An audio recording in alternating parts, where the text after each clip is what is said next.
Jean-Pierre Melville, tout le monde connaît votre passion pour le cinéma américain. Est-ce qu'il y a des films américains, des films policiers, qui vous ont influencé et des morceaux de bravoure de ces films qui vous ont également influencé? Alors les deux films policiers américains qui m'ont le plus passionné avant même de dire qu'ils m'ont influencé sont un très ancien qui remonte à 24 ans, qui est Asphalt Jungle, Quand la ville dort, et puis un moins ancien, un plus récent, qui remonte à 59, qui est Le coup de l'escalier, Odds Against Tomorrow. En ce qui concerne le morceau de bravoure, entre guillemets, du premier, c'est-à-dire de Quand la ville dort, c'est-à-dire le cambriolage d'une bijouterie, j'ai vu le film en 51. Mais en été 50, me baladant à 3 heures du matin, place Vendôme, je me suis dit comment, dans un film, pourrais-je m'arranger pour cambrioler la bijouterie Boucheron, qui est là. Parce qu'à cette époque-là, la bijouterie Mauboussin n'existait pas encore, place Vendôme. Alors j'ai fait le tour par la rue de la Paix, j'ai pris la rue Daniel Casanova, et j'ai appuyé sur tous les boutons de porte cochère de la rue Casanova, et à peu près à la 7e ou 8e porte, la porte s'est ouverte. J'ai traversé une cour, j'ai traversé une deuxième cour, j'ai vu un escalier, j'ai escaladé cet escalier, je suis arrivé en haut, j'ai vu une lucarne qui donnait sur le ciel avec une échelle pendue contre le mur. J'ai mis l'échelle contre l'entrée du petit grenier où il y avait la lucarne. Je suis monté, j'ai soulevé la lucarne, je suis monté sur le toit et je me suis trouvé sur le toit de la bijouterie Boucheron. Et je me suis dit, si j'avais à cambrioler la bijouterie Boucheron dans un film, je passerais par cette cour intérieure et je rentrerais sans doute par les lavabos, puisque c'est comme ça que les immeubles sont généralement construits dans ces quartiers-là, à Paris. Et puis, après avoir fait cette exploration nocturne, avec un camarade d'ailleurs, nous étions deux, je suis rentré et j'ai écrit intégralement le cambriolage de la bijouterie du Cercle Rouge. C'était en été 1950, c'était en août 1950. Et puis en fin 50 ou en début 51, un film est sorti qui s'appelait Quand la ville dort, où il y avait un cambriolage de bijouterie. J'ai naturellement décidé de ranger dans mon placard le script que j'avais commencé d'écrire et de ne pas y toucher pendant de longues années, de façon que Asphalt Jungle, Quand la ville dort, soit oublié. Et puis 2 ans ou 3 ans après est sorti Durifie chez les hommes, qui était encore un cambriolage de bijouterie, ce qui fait que ça a remis le Cercle Rouge à 1970. Ça fait 20 ans. Et pendant 20 ans, je n'ai pas tourné de cambriolage de bijouterie à cause de ces deux films. C'est vous dire donc que le fait de voir des films policiers américains réussis pouvait m'influencer, puisqu'il pouvait même m'influencer au point de m'empêcher de faire le film que j'avais envie de faire.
Sur le plan vestimentaire, est-ce qu'il y a toujours les mêmes clichés, si j'ose dire? Est-ce qu'il faut le feutre absolument, l'imperméable, long pour le policier? Enfin, est-ce qu'on est tenu Non, encore? vous savez, moi, à cause de ce qu'était le cinéma américain avant la guerre, dès Bob le Flambeur, en 54, 55, j'ai commencé à habiller mes personnages comme ça, et puis petit à petit, de film en film, et sans que ça devienne un système, et sans que j'y réfléchisse tellement, je l'ai fait, je les ai sentis beaucoup plus à l'aise, tous autant qu'ils étaient, à partir du moment où je leur donnais cette espèce d'uniforme, que ce soit Reggiani, Belmondo, que ce soit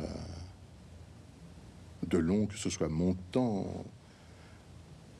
J'avais l'impression qu'ils se mouvaient avec plus de facilité quand ils avaient un manteau, un imperméable, pas obligatoirement un chapeau. Delon n'avait pas de chapeau dans le Cercle Rouge, ni dans un flic. Le chapeau, c'est tout à fait superfétatoire.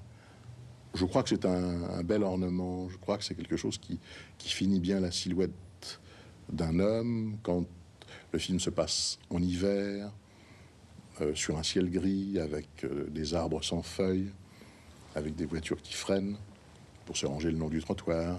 Un homme qui descend d'une voiture, s'il a un manteau et un chapeau, c'est plus impressionnant, c'est plus efficace.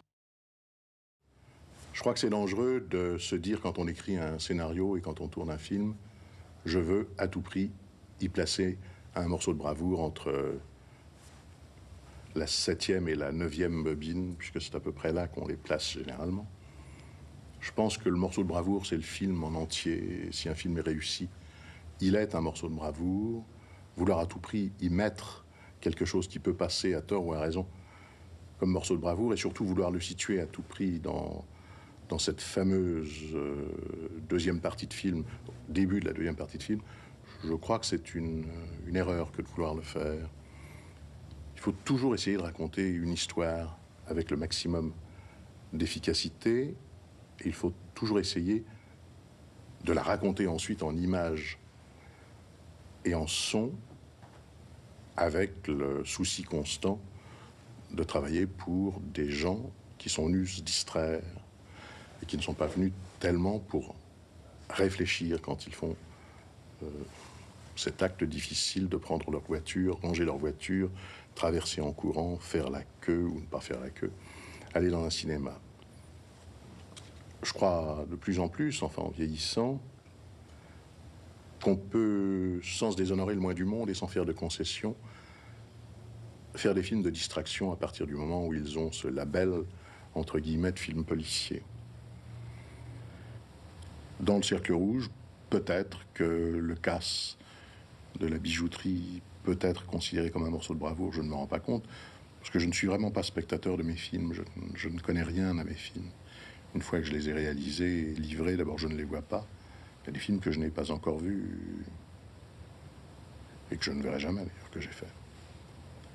Il y en a que j'ai vus par accident, parce que j'étais obligé de le faire. J'ai vu pour la première fois Le Samouraï il y a 2 ans chez Delon. Donc, 4 ans après l'avoir tourné, je ne l'avais jamais vu. J'ai vu L'Armée des Ombres aussi, je me souviens, très longtemps après l'avoir fait. Je n'ai jamais vu Le Flic. Je crois que je le verrai jamais d'ailleurs. Et je n'ai vu Le Cercle Rouge qu'1 an et demi après l'avoir sorti. Je ne suis pas attiré par mes films. Je n'aime pas mes films. Mais j'aime les films des autres.